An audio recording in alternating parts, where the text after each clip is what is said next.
copying artists. Now, there's a lot of AI and tracing and everything else in the world right now. But what I mean by this video is that you should want to emulate the artists that you look up to, or artists whose work that you look at, that you aspire to be on that level. It is a good thing to mentally think to yourself that you really want to do that you want to try that you want to go into that specific style, that specific type of work. And as artists, like I always mention, we do not have a linear path.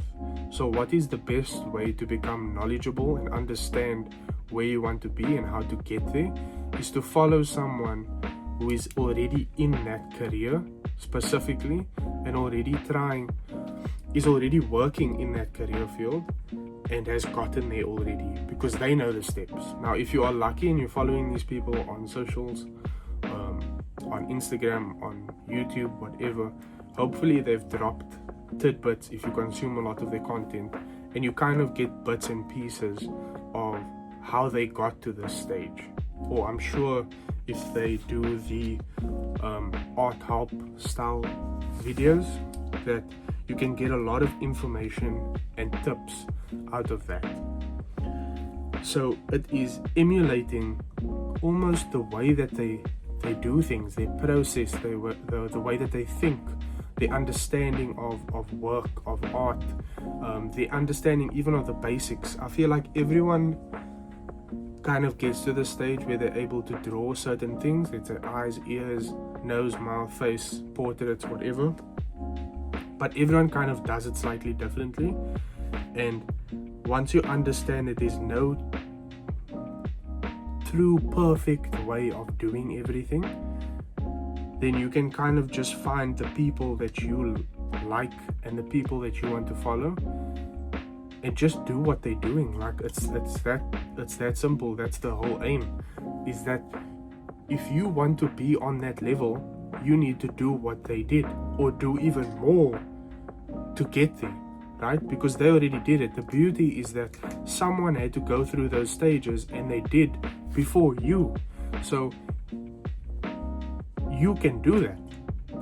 You know, you can go and, let's say you're doing painting, right? There's a lot of amazing and beautiful painters. Sculpting as well, very difficult, but there's a lot of people that are doing amazing work, right?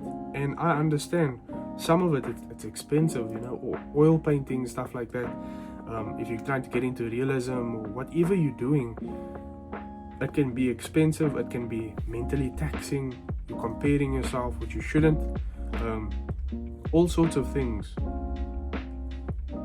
I think just get after it. Let it almost consume you to a certain extent. Go so wholeheartedly into trying to understand. Like, it's if I want to know how did Van Gogh create what he created.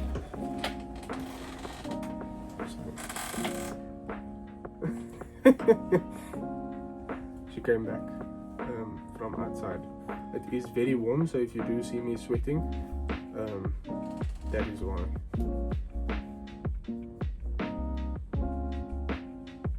Very cute. My point is, if I want to know what was in Van Gogh's, what was his mindset, how did he do what he did? I don't want to cut my ear off now, right? But I kind of want to emulate the life that he lived, and I want to get into things the way that he did. Look at his style, the thick paint strokes. Look at the colors that he used. Understand his life from a history perspective. Deep dive into all the things that you'd think that they care about and that they focus on, and deep dive into them as people, as artists, as some normal person walking around in that era, and figure out what it is that made them tick. What did they not like? What did they like? You know, as artists, you as a person, all of the things that you like, love, don't like, hate, or everything, right? That you consume and are is what is in your art, right? I firmly believe that. So once you understand that, you have a better idea of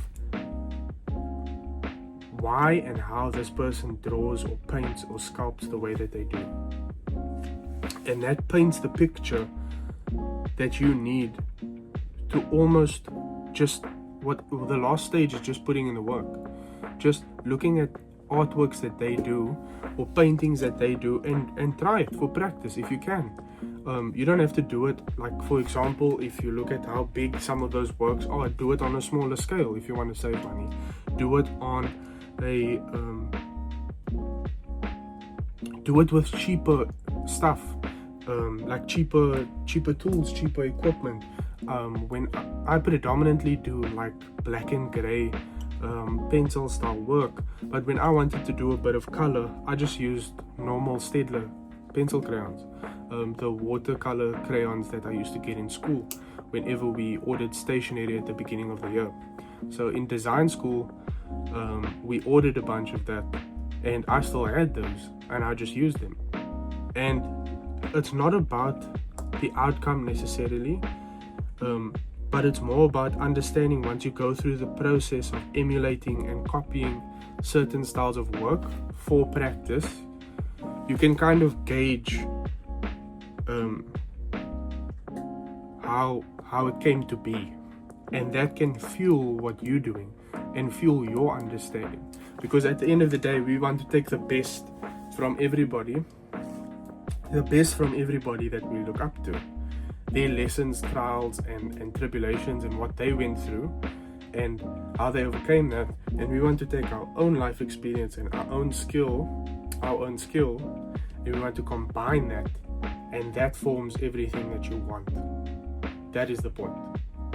So I don't think that it's necessarily bad to copy. I think it's more about emulating an artist that is successful, an artist that you look up to for various reasons, understanding style, understanding how they are able to create certain things, or even some artists work very fast, some very slow, some procrastinate, some do all sorts of things, but that's the beauty of the art world.